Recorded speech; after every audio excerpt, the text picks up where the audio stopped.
lakini kwa vita mliopigana uwanjani leo mmeilinda heshima ya Tanzania.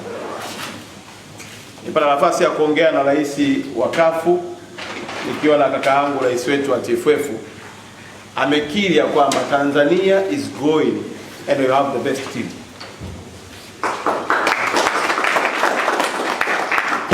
Nimekaa na rais wa shirikisho la Nigeria na waziri wao wa michezo, anasema hiki tunachokiona uwanjani hatukitarajii, hatukuwa tumewaza wala hatukutarajia kwamba tutakutana na upinzani mkubwa kama ambavyo wameupata leo kwenye uwanja wetu hapa Fes. Nataka kuambia maneno matatu tu ndugu zangu. Tuendelee kuwaonyesha maajabu. Siku ya tarehe 27 ni siku ya Uganda na Tanzania. Kama ugumu waliopata wa Nigeria leo, basi sisi zamu yetu, hasira zetu tuzihamishe wapi? Kwa watu wa Uganda. Asiwepo hata mmoja katikati yetu, asiwepo hata mmoja kwenye nchi ya Tanzania atakayosema kwamba Taifa Star hii sio bora.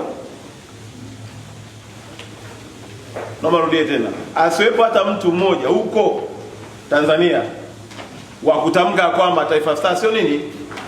Taifa Star hii ni bora kuliko Taifa Star yoyote ishawahi kutokea Tanzania. Sasa niwaambieni jambo moja kubwa. Thamani yako mchezaji unayo wewe mwenyewe, haiko kwenye vitu, unayo wewe mwenyewe. Ninawaombeni sana, hizi mechi mbili zilizobaki tutoke kwenye hatua tulikuwa nayo 2023, tupande daraja, si ndio jamani? Jamani, si ndio? Ndio. Si ndio jamani? Ndio. Na wale ambao mnahisi kwamba labda mpira mnastaafu, sasa ndio wakati wa kustaafu kwa heshima. Kwa wale ambao wanasema sasa ndio wakati wa kutengeneza ndoto, ndio wakati wa kutengeneza ndoto. Kwa nini? Kwa heshima. Haya mambo mengine yote yatatufuata. Tuwafungeni Waganda tarehe 27, tumalizane na Watunisia tarehe 30, alafu tuingie kwenye group, tutoke kwenye group stage, si ndio? Ndio. Twende kwenye hatua nyingine ya pili ya mtoano. Mimi nawahakikisheni hakuna tutakachokiomba tutakikosa.